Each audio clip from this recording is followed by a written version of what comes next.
उपस्थित हूं आप सबके सामने। आज जिनकी कुंडली लेकर के आया हूं, इनका नाम है स्वाति जोशी। ये हैं बाड़मेर, राजस्थान से। 1997 इनका डेट ऑफ बर्थ। ये कोई जरूरी नहीं है, मुझे जहां तक लगता है ये इनकी कुंडली नहीं है, इन्होंने किसी दूसरे की कुंडली भेजी है। तो 1997 इनका डेट ऑफ बर्थ है। फाल्गुन माह में जन्मे होने से व्यक्ति प्रेमी किस्म का होगा, मतलब जीवन में प्रेम को महत्व देगा और उसके लिए प्रेम मायने रखता है।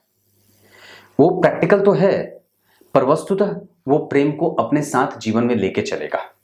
आप कितने प्रेमी हैं, आप कितना प्रेम को स्थान देते हैं, आपके अंदर ह्यूमैनिटी कितनी है, आप कितने मोरल वैल्यू से कनेक्शन आपका बना हुआ है, मोरालिटी आपके अंदर कितनी जागृत है, ये सारी चीजें जातक के अंदर मजबूती से उपस्थित होंगी और वो बहुत ही स्ट्रेंथ लेकर के रहेंगी जीवन भर। मतलब उसके लिए पैसे थोड़े कम, पर प्रतिष्ठा और प्राण महत्वपूर्ण ज्यादा होंगे। उत्तरायण में जन्मे होने से ये सारी चीजों को, जहां इन सब चीजों को बल मिलते देखा जाएगा, वहीं वसंत ऋतु में जन्मे होने से इस चीज को फिर से वापस एक जो है वो एनर्जी मिलेगी। शुक्ल पक्ष के प्रतिपदा के चंद्रमा आपके धन, आपके वैभव, आपके नौकरी, आपका प्रभाव, आपके धैर्य, आपके साहस, इन सब में थोड़े थोड़े कमजोरीपन का एहसास करेंगे। मतलब ये जो आपके इटर्नल जो प्रॉपर्टी या क्वालिटी होती है, आंतरिक बल या अंदर के प्रभाव से युक्त होने का बल, ये थोड़ी चीजें यहाँ पे शुक्ल पक्ष के प्रतिपदा के चंद्रमा कमजोर करेंगे, जिसका सीधा सा असर आपके नोटों पे हो सकता है। हाँ, जिसका सीधा असर आपके पैसों पे हो सकता है, उनके आने और जाने पे हो सकता है, ऐसा है। सोमवार के जन्मे होने से संतुलित, सभ्यता, शांति, झगड़ा नहीं करना, अपनी बात को स्पष्टतया रखना और बुद्धिमान होना, राजसिक होना, थोड़ा सा कंफ्यूजन में होना, शुद्ध होना, वैश्विक दृष्टिकोण रखना, प्रभाव से संपन्न होना, तामसिक नहीं होना, योग अच्छा बना देना। मतलब ये सारी चीजें आपके पंचांग की। जहां व्यक्ति सात्विक ज्यादा है, बौद्धिक चिंतन बड़ी ही प्रसिद्ध होती है और चेतना के स्तर पे उसकी जो स्थिति होती है वो बहुत ही बेहतर होती है। मतलब वो अपनी बात बहुत अच्छे तरीके से रख सकता है, अपनी बात बहुत अच्छे तरीके से सामने वाले को रिपोर्ट कर सकता है। क्लियर है? चंद्रमा ठीक नहीं है, और चंद्रमा ठीक नहीं होते तो रिस्क बढ़ जाता है।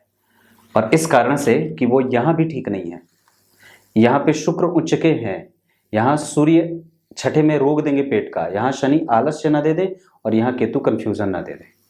पर इतने सारे ग्रह बैठे, 5 ग्रह, जो कौन है? तो सबसे पहले चंद्रमा, ये ठीक होगा। थोड़ी बहुत कंफ्यूजन के साथ या थोड़े बहुत, मैं एक एक ग्रह को बता रहा हूं इस वजह से कि प्रभाव क्या होगा। तो दशम भाव के अधिपति के छठे में जाने से प्रतिस्पर्धा बढ़ेगी। शुक्र कौन है? लग्नेश, पर वो अष्टम के भी अधिपति हैं, तो विपरीत योग भी बनाएंगे और व्यक्ति को साहसी नेचर का बनाएंगे। तो ये दोनों चीजें यहां शुक्र और चंद्रमा के साथ बढ़ जाएंगी। मतलब शुक्र और चंद्रमा छठे भाव में बैठने से व्यक्ति को नेचर में एक अलग तरीके का भाव देंगे, जो व्यक्ति को बड़े लक्ष्य को पाने में उसका जो है वो बल व्यक्ति को मिलता रहेगा। अगले ही पल में सूर्य यहां बैठेंगे, जो कौन है?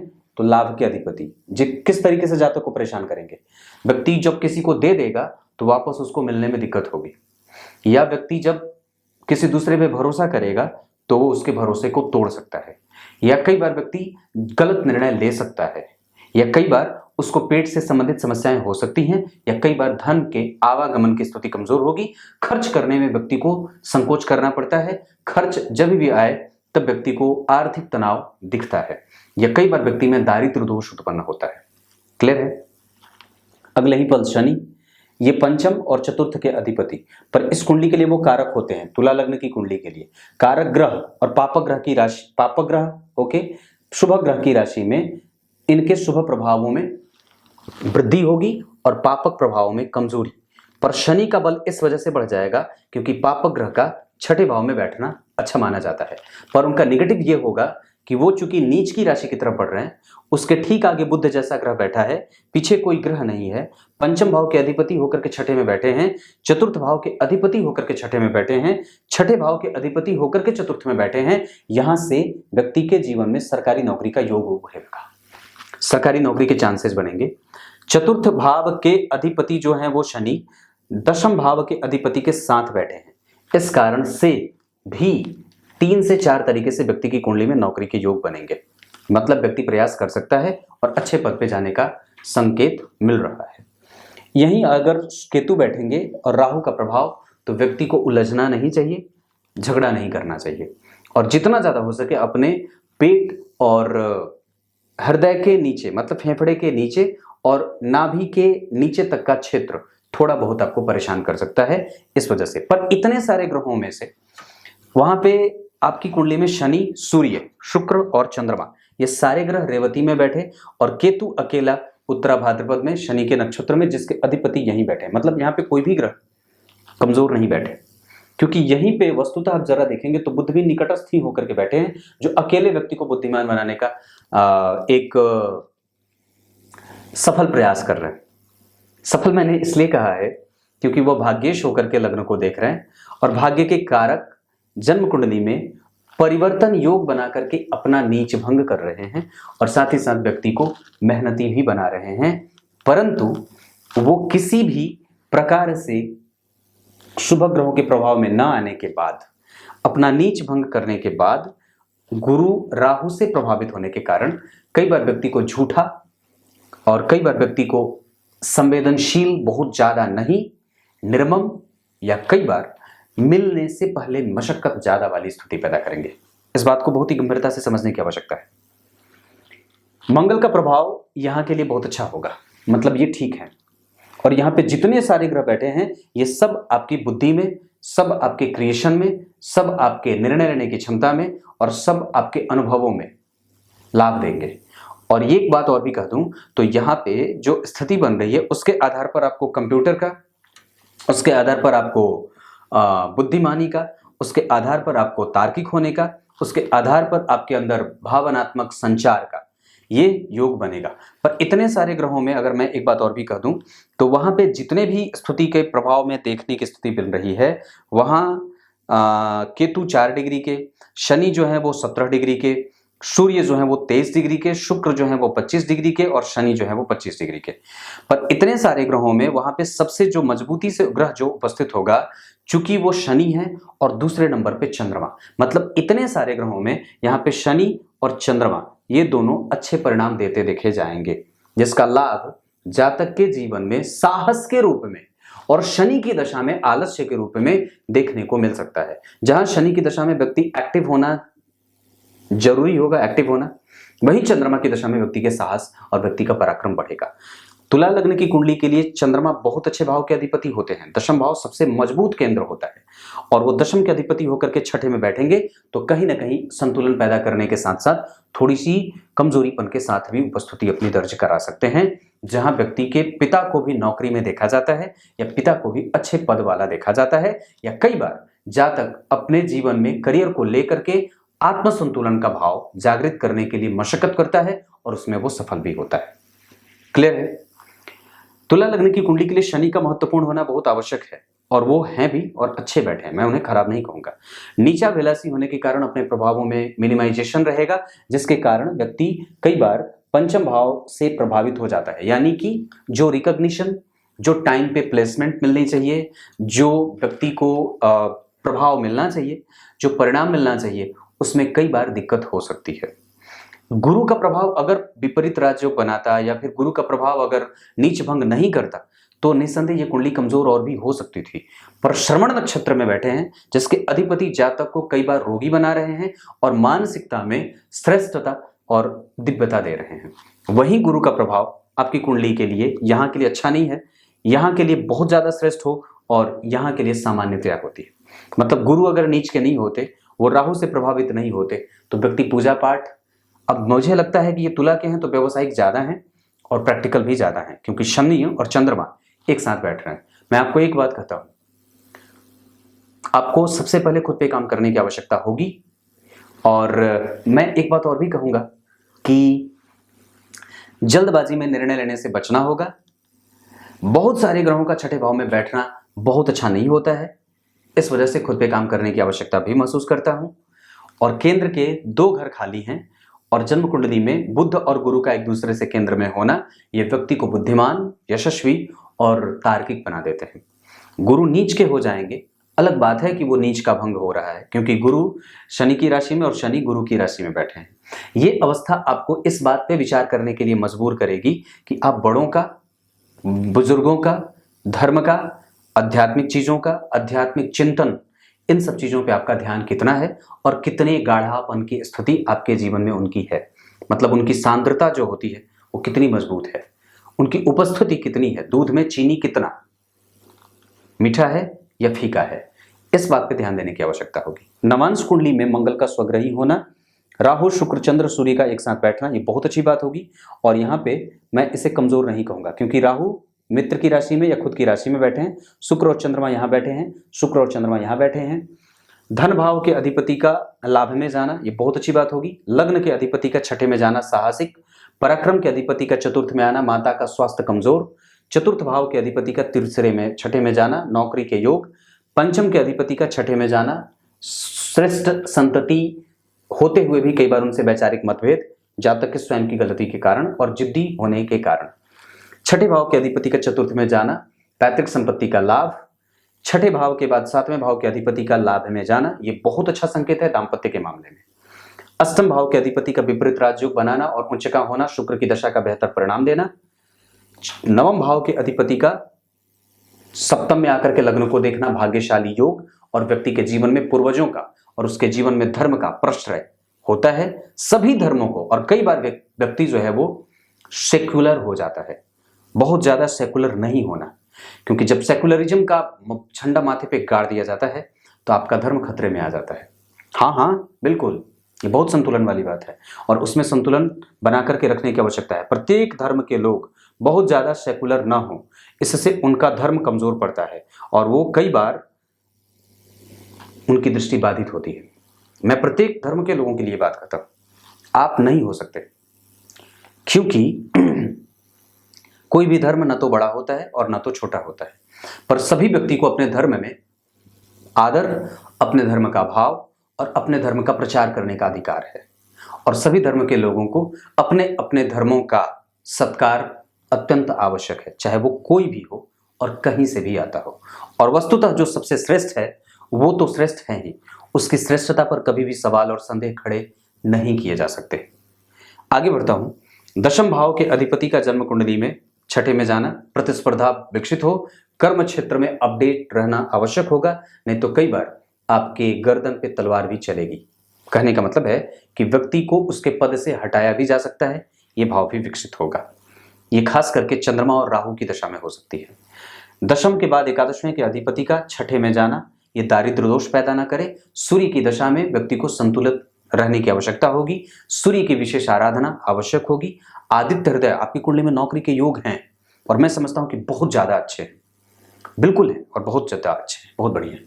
12वें भाव के अधिपति का 12वें को नहीं देखना पर लग्न को देखना। व्यक्तित्व में बहुत ज्यादा तार्किकपन की स्थिति को मत लाइएगा, बहुत ज्यादा अपने से बड़े बुजुर्गों से कुतर्क और वितर्क मत करिएगा। मैं जहां तक समझता हूं कि आपकी कुंडली में मंगल का प्रभाव वक्री है, इस कारण से मंगल जो है वो आपकी कुंडली में पूर्वा फाल्गुनी के बैठे हैं। चंद्रमा अस्त हो जाएंगे, शुक्र और शनि अस्त हो जाएंगे। अस्त ग्रह जो होते हैं वो अपने कारक क्षेत्रों का परिणाम देते रहते हैं, लेकिन अपने भाव का परिणाम कमजोर कर देते हैं। इसका मतलब है कि शुक्र अगर अस्त होंगे तो अष्टम भाव का परिणाम कम करेंगे, और अगर शनि अस्त होंगे तो पंचम और चतुर्थ का भाव कमजोर करेंगे। ये बात यहाँ पे देखने को मिल रही है। इसका मतलब है कि आप अपने धन के मामले में, आप अपने पैतृक संपत्ति के मामले में, आप अपने मानसिक सुख के मामले में, आप अपने रिकॉग्निशन के मामले में, आप अपने यश, कीर्ति, मान, सम्मान, पद, प्रतिष्ठा, इन सब के मामले में आपको बिल्कुल ही सजग होना पड़ेगा और कभी भी आप उसको दो तराजू पे नहीं तौल सकते और उसके साथ किसी भी प्रकार से संतुलन नहीं बना सकते कि नहीं ठीक है, नहीं ठीक है, नहीं ठीक है। उस पर करना होगा और उसको रेगुलराइज करना होगा, बार बार चीजों को अपग्रेड करना होगा, बार बार चीजों को अपडेट करना होगा। मैं जहां तक एक बात कह दूं तो पंचम भाव की स्थिति जो है वो छठे में नहीं बैठी होती अगर वहां पे विष दोष जैसी स्थिति नहीं बनती, क्योंकि चंद्रमा जो है वो जन्म कुंडली में 25 के हैं और शनि 17 के हैं, 8 डिग्री पे वे निकट आ जाएंगे। पर शुक्र जो है वो 25 डिग्री 16 कला और चंद्रमा जो है वो 25 डिग्री 54 कला के साथ चंद्रमा आगे जा रहे हैं, जंग में जीत हो रही है। और सूर्य जो है वो 23 डिग्री के हैं। सारे ग्रह नीचे जा रहे हैं, मतलब एक अवस्था को प्राप्त कर चुके थे जहां वो अपना फल दे चुके थे, अब वो नीचे की तरफ जा रहे हैं। मतलब आपको इन सबको बल देने की आवश्यकता होगी, जहां सूर्य की आराधना, शिव जी की आराधना, शिव जी की पूजा, शिव मंदिर का दर्शन, भगवान नारायण की उपासना, ये जीवन में धर्म को शामिल करके रखना होगा। नहीं तो इसका सीधा सा असर आपको कई बार व्यवसाय करने के ऊपर आकर के टिक जाना होता है। अगर ऐसा नहीं करेंगे तो मैं समझता हूं कि आपकी कुंडली में भाग्य भाव के अधिपति का शुक्र जैसे ग्रह के साथ बैठना व्यापार भी करवा सकते हैं। पहले प्रयास नौकरी का करा जाए, अगर नहीं हो नौकरी तब जाकर के अपनी खुद की कोचिंग क्लासेस भी शुरू कर सकते हैं। क्लियर है?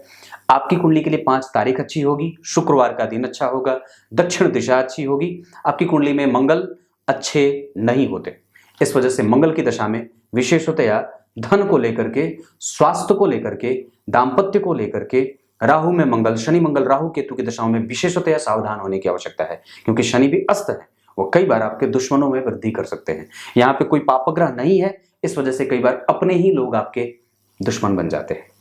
क्लियर है? इस कुंडली में शनि की दशा, इस कुंडली में बुध की दशा, इस कुंडली में मंगल की दशा, मंगल की नहीं, इस कुंडली में चंद्रमा की दशा ठीक ठीक जाने वाली है। पर एक बात और बता दूं तो षडबल में सबसे ज्यादा बलवान जो ग्रह दिख रहा है वो मंगल दिख रहा है। इस वजह से ना चाहते हुए भी उनको परिणाम अच्छे देने ही पड़ेंगे।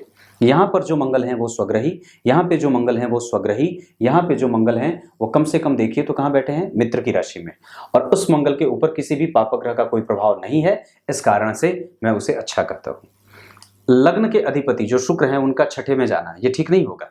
धन के अधिपति का अपने भाव से चतुर्थस्थ जाना ठीक होगा, पर पापग्रह है इस वजह से थोड़े कमजोर। पराक्रम के अधिपति का अपने भाव से आगे जाना धनदायक होगा, पर माता के स्वास्थ्य में कमजोरी। मतलब आप जरा गौर से देखिए तो चंद्रमा जो है वो गुरु से तृतीय एकादशवें में और चंद्रमा जो है वो मंगल से षडाष्टक में। कहीं ना कहीं व्यक्ति साहसी जरूर है और उसको अपने साहस पे और अपने आप को रिस्क में रख करके आगे बढ़ने की बात मैं कह सकता हूं। यहाँ पे आपकी कुंडली में वाणी से और बोल करके धन कमाने का भाव विकसित होता है। आप बैंकिंग सेक्टर से भी नौकरी कर सकते हैं। आपकी कुंडली के आधार पर बुद्ध से यानी कि बोल करके और बैंक से ये चीजें आपकी कुंडली में बनती है। कंप्यूटर पे जुड़ करके, कंप्यूटर से जुड़ करके व्यक्ति नौकरी कर सकता है। एक बात और बताता हूं, शनि चूंकि अस्त हैं और उस पे मंगल का प्रभाव है पंचम भाव पे, गुरु नीच के हैं, इस कारण से बाबूरे कुंडली मिला करके ही विवाह करना। बिना कुंडली मिलाए विवाह करने से कई बार दाम्पत्य में प्रेम की कमजोरी और संतान उत्पत्ति में बाधा और आर्थिक पक्ष नुकसान में जा सकता है, जिसके बाद में कोई भी सफल निदान नहीं मिलते हैं।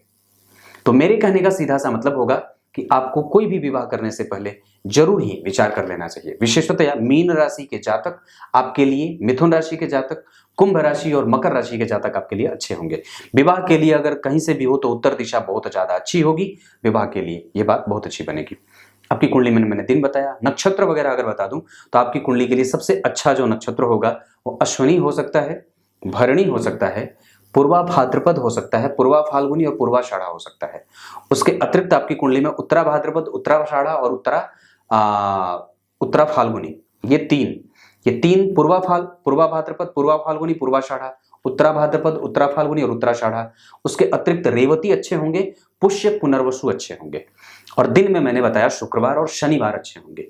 पूजा करने के लिए आपको अभी की दशा के हिसाब से दुर्गा जी के मंदिर का दर्शन और शिव जी को सफेद पुष्प की माला सोमवार को, साथ ही साथ इसके अतिरिक्त आपको कम से कम देवी कवच का पाठ अवश्य कर लेना चाहिए और भगवान नारायण की उपासना में विष्णु सहस्त्रनाम का पाठ सुन करके या गीता जी के 18वें अध्याय का पाठ सुन करके सोना चाहिए। इसके अतिरिक्त आपकी कुंडली में प्रत्येक दिन किसी मंदिर का दर्शन, जैसे मैंने दुर्गा जी को कहा, यह करना चाहिए।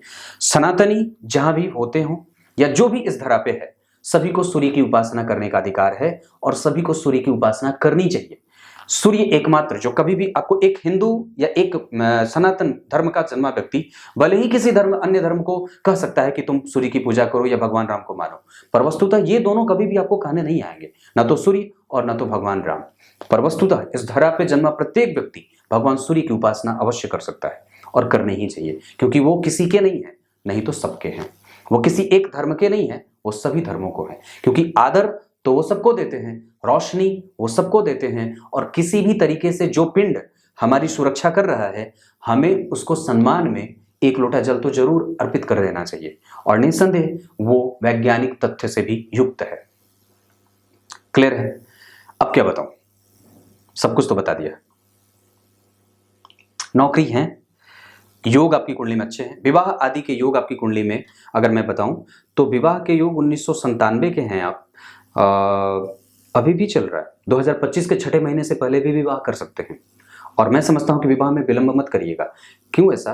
क्योंकि मंगल जो है आपकी कुंडली में चतुर्थ भाव को देख रहे हैं। आपकी कुंडली में गुरु का जो पंचमेश जो शनि है, वो आपकी कुंडली में अभी अपने उसी राशि से गोचर कर रहे हैं, यानी कि पंचमेश पंचम भाव से ही गोचर कर रहे हैं, मतलब कुंभ राशि में ही है। इस वजह से अभी भी विवाह के योग चल रहा है। और आपकी कुंडली में जो द्वितीय भाव है वो कहीं ना कहीं केतु से प्रभावित है, और मंगल भी देख रहे हैं, तो मंगल केतु का प्रभाव, इस कारण से विवाह के योग अभी भी चल रहे हैं। और मैं समझता हूं कि दाम्पत्य आपकी कुंडली का खराब नहीं है, क्योंकि गुरु उच्च के हैं, लग्न पे उनकी दृष्टि जा रही है, लग्नेश लग्न में बैठे हैं। गुरु बुध का कम्युनिकेशन बहुत अच्छा होगा, पति प्रेम करने वाला होता है, और वो कहीं ना कहीं सुंदर होता है, धनाढ्य होता है, और ज्ञान से संपन्न होता है, पूजा पाठ करने वाला होता है, और बेहतरीन होता है, ऊर्जा से भरा हुआ होता है, और जिम्मेदार होता है।